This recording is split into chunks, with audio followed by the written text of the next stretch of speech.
Hello dear students. तो आज हम लोग जो है एक टॉपिक ले रहे हैं that is called LC oscillation. तो एलसी ऑसिलेशन में कभी कभी पढ़ाते नहीं हैं बच्चों को एलसी ऑसिलेशन, बट क्वेश्चन आ जाता है। बेसिकली एलसी ऑसिलेशन आना चाहिए बच्चों को। तो देखते क्या होता है एलसी ऑसिलेशन में। एलसी ऑसिलेशन जैसे आप जान पा रहे हैं, नाम से ही पता चल रहा है, ऑसिलेशन आपने कहीं तो सुना होगा, राइट। सो ऑसिलेशन बेसिकली होता है एसएचएम, जो हमने पढ़ा था पहले, सिंपल हार्मोनिक मोशन से रिलेटेड है एलसी ऑसिलेशन। इसमें क्या होता है कि हम एक कैपेसिटर को एक इंडक्टर से कनेक्ट कर देते हैं यूजिंग अ स्विच, और स्विच को फिर हम क्लोज कर देते हैं t=0 पर, and this is C, this is L. So capacitor is charged initially. Capacitor is charged initially at voltage V0. Therefore उसका जो चार्ज होगा वो होगा CV0, राइट। एक प्लेट प्लस मान लो, एक प्लेट माइनस मान लो। एंड इनिशियली जो है इसमें कोई करंट नहीं है इंडक्टर में। Initially current in the inductor is 0। ये एकदम जनरलाइज केस ले रहे हैं।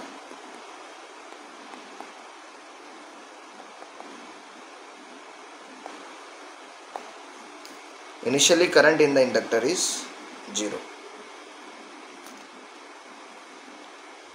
तो ये जो किसी भी टाइम t पर अगर हम देखें, एट एनी इंस्टेंट t या एट एन इंस्टेंट t अगर हम बात करें, तो हम अज्यूम कर सकते हैं कि चार्ज q है और करंट I है, and we can apply the KVL in the loop, right? So applying KVL in the loop,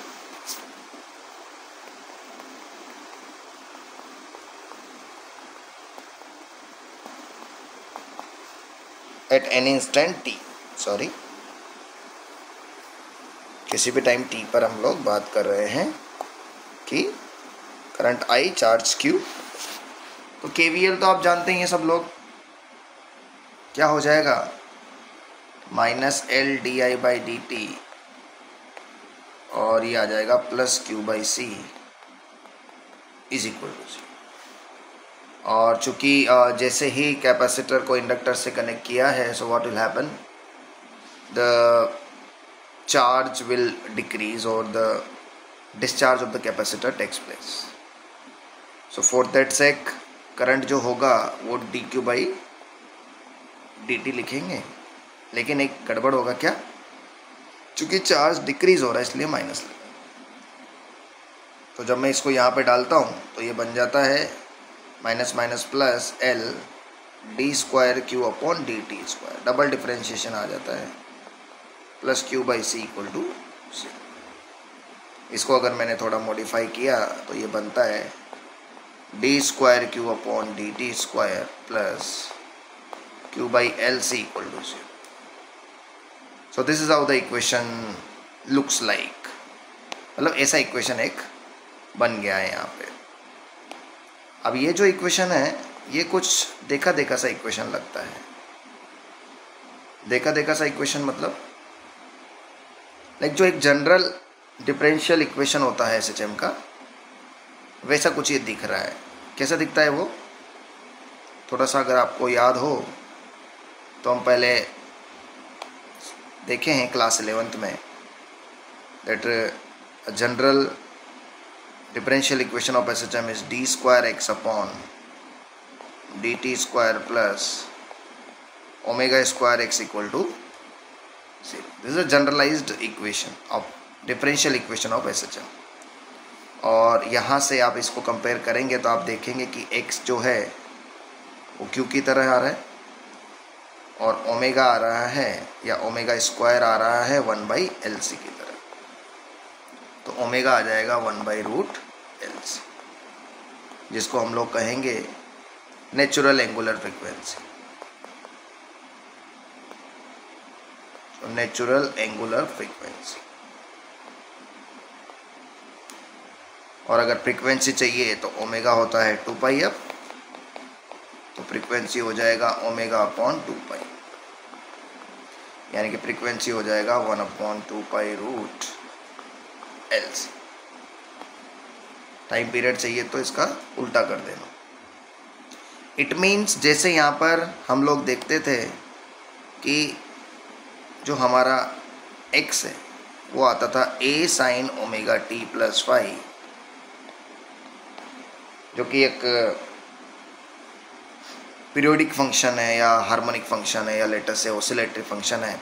वैसा ही हमारा यहाँ पे चार्ज भी होगा. It means charge is oscillating. The value of charge is changing with respect to time and that too in a periodic manner. तो charge का भी हम ऐसे ही लिखेंगे. जैसे यहाँ पे x इक्वल टू a लिखा है, वैसे ही इस इक्वेशन से हम लिख सकते हैं q equal to Q max sine omega t plus five. ऐसे हमारा चार्ज आ जाएगा. ओमेगा हमने निकाल दिया है. ये इंस्टेंट चार्ज है, यानी कि किसी भी टाइम पे इतना चार्ज हो रहा होगा कैपेसिटर का. और क्यू मैक्स क्या है? मैक्सिमम चार्ज है या एम्पलीट्यूड ऑफ द चार्ज कह सकते हैं या पीक वैल्यू भी कह सकते हैं इसको. तो maximum charge on capacitor plate. अब ये जो है फाई निकालने के लिए हम लोग इनिशियल कंडीशन अप्लाई कर देंगे. ये रहा initial condition. So what is initial condition? At t equal to 0 we have the maximum charge. Actually अपन ने लिखा ना CV naught, that was actually maximum charge because धीरे धीरे वो चार्ज कम होगा और इंडक्टर का करंट बढ़ेगा. अभी आपको पता चलेगा करंट कैसे बढ़ता है. ठीक है. तो यहाँ से मैं क्या निकाल सकता हूँ? t को 0 डालेंगे, q को क्यू मैक्स डालेंगे, तो Q max equal to Q max sine 5. t तो 0 हो गया तो साइन पाई आ गया 1, तो 5 आ गया π/2. यानी कि मेरा जो q है वो क्या आ गया? q equal to Q max sine omega t या फिर CV naught sine omega t. ऐसे हमारा चार्ज आ गया. एक जनरलाइज कंडीशन मैंने लिया है यहाँ पर, ऐसा चार्ज आ जाएगा. ठीक है. हमेशा ऐसा नहीं आएगा, बट अगर हमारा कैपेसिटर पहले से चार्ज है, इंडक्टर में कोई करंट नहीं है, तो ऐसा ही आएगा. अब करंट चाहिए तो क्या करेंगे? अब अगर हमको करंट चाहिए तो I होता है dq/dt. Sorry, sine omega t plus π/2 है ना. तो साइन ओमेगा t प्लस π/2 डालेंगे तो ये कॉस बन जाएगा. Right. Sine omega t plus π/2, so that will become cos omega t. तो Q max cos omega t. Q max का वैल्यू आप उधर से डाल सकते हैं, कोई इशू नहीं है. करंट चाहिए अगर हमको तो I अपन ने लिखा था, अभी क्या लिखा था? Minus dq/dt. सो इसका डिफरेंशिएशन कर दें.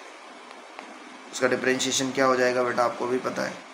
कॉस का होगा minus, sine minus minus plus हो जाएगा, तो यह आ जाएगा Q max omega into sine omega.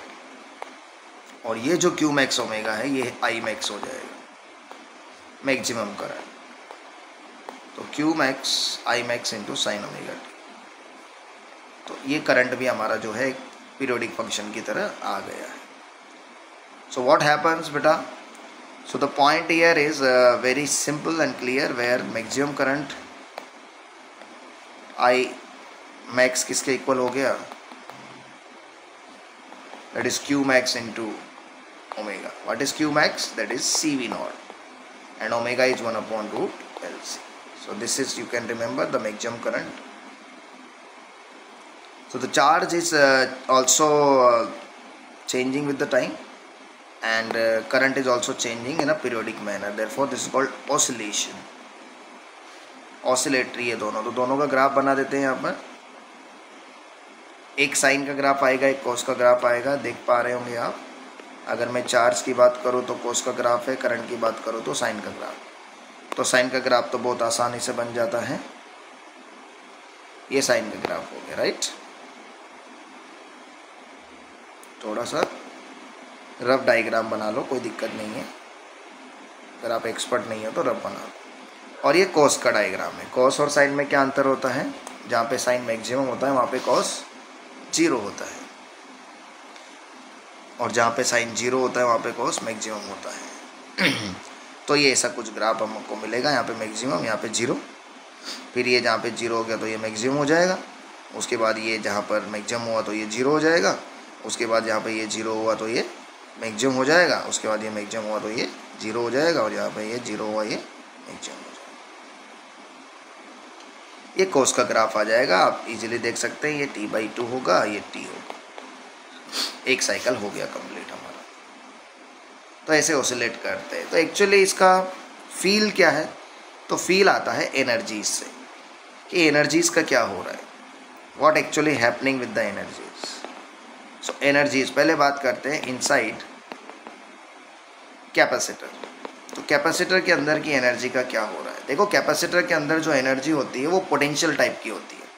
That is a potential energy. और उसका फॉर्मूला क्या होता है आपको ही पता है, Q²/2C, राइट. तो ये पोटेंशियल एनर्जी कैपेसिटर के अंदर जो स्टोर्ड है, Q की जगह क्या आ जाएगा? Q max²/2C into cos² ωt, which is nothing but U max cos² ωt. तो आप देख सकते हैं ये भी एक पीरियोडिक फंक्शन है, ऑसिलेटरी नहीं है क्योंकि cos² है. ऐसे कैपेसिटर के अंदर की बात करें, इंडक्टर के अंदर की, तो इंडक्टर में जो एनर्जी होती है वो काइनेटिक एनर्जी टाइप की होती है. वो होती है ½ Li². तो बस I का वैल्यू जैसे ही डालेंगे तो ये बनेगा ½ L Imax² sin² ωt, which is nothing but U = U max sin² ωt. अब कोई मुझसे पूछ सकता है, सर आपने यहाँ भी U max लिखा है, यहाँ भी U max लिखा है, दोनों सेम होगा एक्चुअली. क्यों? रीज़न, जो केस मैंने लिया उसमें दोनों सेम होने वाला है. रीज़न, स्टार्टिंग में जो सारी एनर्जी है वो in terms of potential energy inside the capacitor है, और धीरे धीरे capacitor is getting discharge and the inductor current is increasing. So the potential energy is getting converted into kinetic energy, but there is no register in between. तो register बीच में नहीं होता है तो कोई एनर्जी लॉस या हीट लॉस वहाँ पे नहीं है. तो आपका जो एनर्जी है वो कंजर्व रहेगा. तो this is something like conservation of mechanical energy, because capacitor has potential energy and inductor has kinetic energy. ये देख सकते हैं आप, ये किसकी तरह दिख रहा है? ½mv² की तरह. And this looks like something called ½ जो कि स्प्रिंग का पोटेंशियल एनर्जी होता था. x की जगह q दिख रहा है और k की जगह 1/c दिख रहा है. तो ये क्या है ना, डिटेलिंग जब आपको पता रहती है कि कैपेसिटर, इंडक्टर बिल्कुल मैकेनिक्स में जैसे हमारे काइनेटिक पोटेंशियल एनर्जी होते थे वैसे ही है. तो यहाँ पर क्या होता है, ये दोनों U max सेम है ना. तो ये दोनों U max सेम है, तो मैं क्या लिख सकता हूँ, कभी भी कंजर्वेशन ऑफ एनर्जी हमेशा फॉलो होता है यहाँ पर, क्योंकि यहाँ पर बीच में आपका रजिस्टर नहीं है. अगर रजिस्टर होता तो हीट लॉस होता, तो एनर्जी कंजर्वेशन फॉलो नहीं होगा. यानी कि ये अगर मैं UC लिखता हूँ और अगर मैं UL लिखता हूँ तो UC + UL हमेशा क्या रहता है? कांस्टेंट रहता है. यानी कि ½ Q²/2C Q²/2C plus ½ Li² is always a constant. It means अगर मैं बात करूं UC अगर मैक्स है तो उस समय पर UL मिनिमम है, और जब UC मिनिमम होगा तो यूएल मैक्स होगा। ये फॉलो होता है यहाँ। और जो कंडीशन मैंने ली है उसमें क्या है, स्टार्टिंग में कैपेसिटर के पास एनर्जी है, इंडक्टर के पास नहीं है, यानी कि ये मैक्सिमम है, ये जीरो है। तो यानी कि हाफ या Q max square by 2c plus half L I minimum square should be equal to Q minimum square by 2c plus half L I max square. ये फॉलो होना चाहिए। ऐसा नहीं हो रहा है तो फिर वहाँ पर डैम्पिंग हो जाएगी, और यहाँ पर रजिस्टर मौजूद नहीं है, इसलिए कोई डैम्पिंग हम नहीं कंसिडर कर रहे हैं। तो ये आपको बहुत अच्छे से पता होना चाहिए, यहाँ से क्वेश्चन फॉर्म होते हैं, ठीक है। और अगर मैं यहाँ पे ग्राफ देख लूँ यूसी और यूएल के, तो कैसे आ जाएंगे, एक कॉस का ग्राफ आ जाएगा और एक साइन का ग्राफ आ जाएगा टाइम के साथ। तो पहले बात करते हैं यूसी की, फिर बात करेंगे यूएल की। दोनों में, एक में कॉस स्क्वायर है और एक में साइन स्क्वायर है। तो ये कॉस स्क्वायर का ग्राफ ऐसा आता है, this is how a cos square graph looks like, ऐसा कुछ। और साइन स्क्वायर का ग्राफ तो आपको पता ही है, ऑब्वियस सी बात है, जब ये मैक्सिमम है तो ये जीरो होगा, तब ये मैक्सिमम होगा, और ये जब जीरो हो गया तो ये मैक्सिमम हो गया, ये मैक्सिमम होगा तो ये जीरो होगा, और ये ऐसे ही चलेगा। तो बिल्कुल इसको अलाइन करके मैंने बनाया है, और दोनों का जो यू मैक्स है यहाँ पर वो सेम ही आ जाएगा। सो इसको ही हम लोग एलसी ऑसिलेशन कहते हैं। तो एलसी ऑसिलेशन आई होप आपको क्लियर हो गया होगा कैसे करने का है। तो वापस से मैं क्लियर कर देता हूँ एलसी ऑसिलेशन में क्या हुआ, एक बार समरी कर देता हूँ। तो what happened in this LC oscillation? Initially capacitor was charged and inductor has zero current, but gradually capacitor का चार्ज कम हो गया, इंडक्टर का करंट बढ़ गया। देन इंडक्टर में करंट मैक्सिमम हो गया, कैपेसिटर में चार्ज जीरो हो गया लेट से।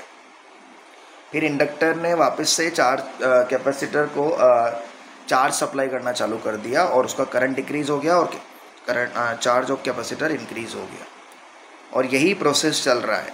तो the energy is actually vibrating और oscillating between capacitor and inductor, and charge and current are also oscillating, therefore this is called LC oscillation.